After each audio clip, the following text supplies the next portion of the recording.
Hi, here's a recipe for homemade curry chips. I got the original recipe from Irish American Mom. You can see the link above there. Feel free to pause this to make you know the ingredients. I've put my own take on it. Enjoy.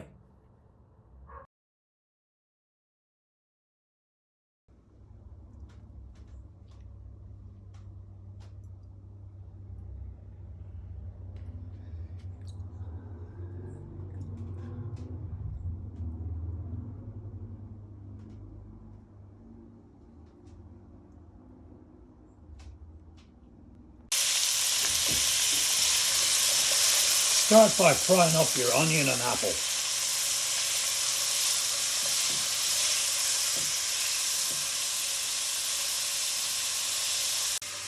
Blend all the spices together. And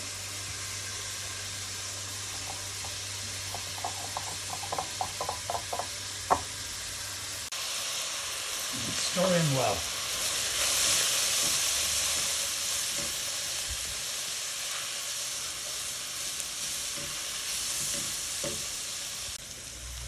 Now, after you've mixed all your spices, add them on.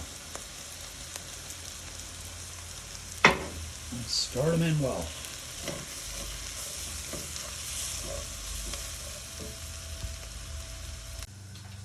Now add the flour. I like to use a sieve so it's more even.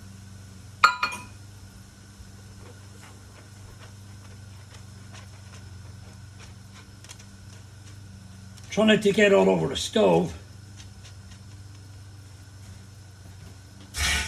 And stir in the flour. Next you add your stock. Stir it in.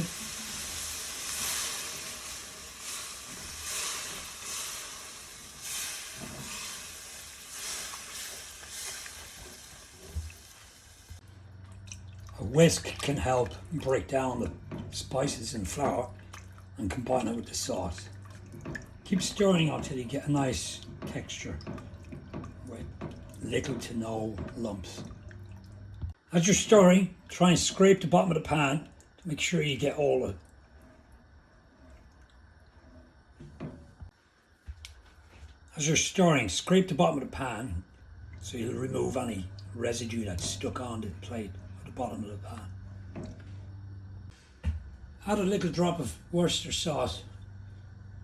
You can adjust this recipe to your liking. I like to cook like my mom did. You taste as you go, and then you decide if you need more of anything. Nice. Add in a couple of teaspoons of tomato paste.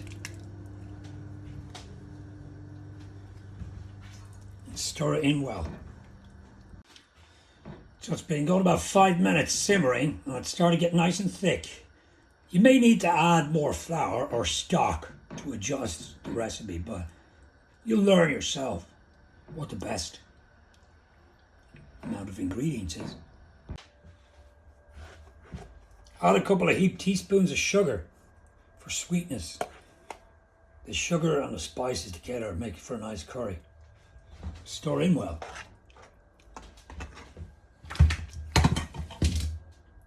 I like hotter curries, so I'm going to throw in some red pepper first. You don't need to use much of this, so don't be too generous. Stir it in. Now I got some dark chili powder. Add a couple of pinches of this. Or more if you like. I do. I like a very spicy curry.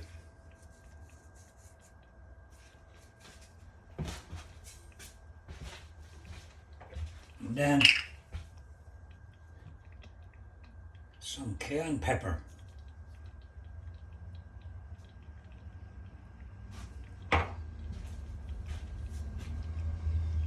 Adjust to your level of spiciness as you prefer.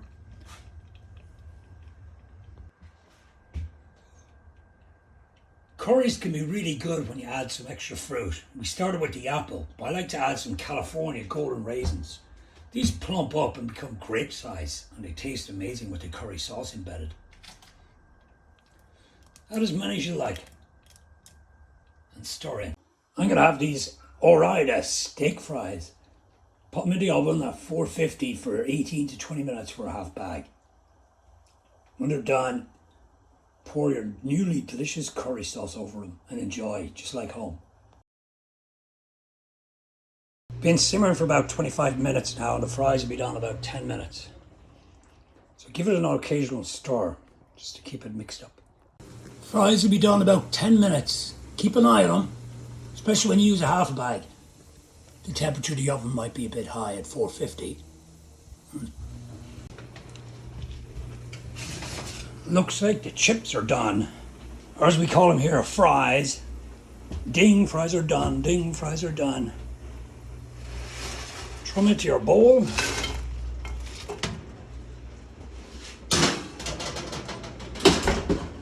Now it's time to add up my favorite, our curry sauce. Now it's time to add the curry. Put as much as you want on here. Smother them.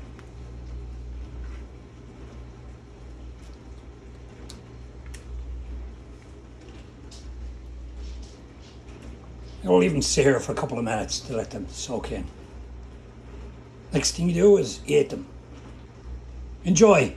Make sure you remember to use an oven glove. I've made these a few times now and I didn't use the glove, and she has a trip to the doctor.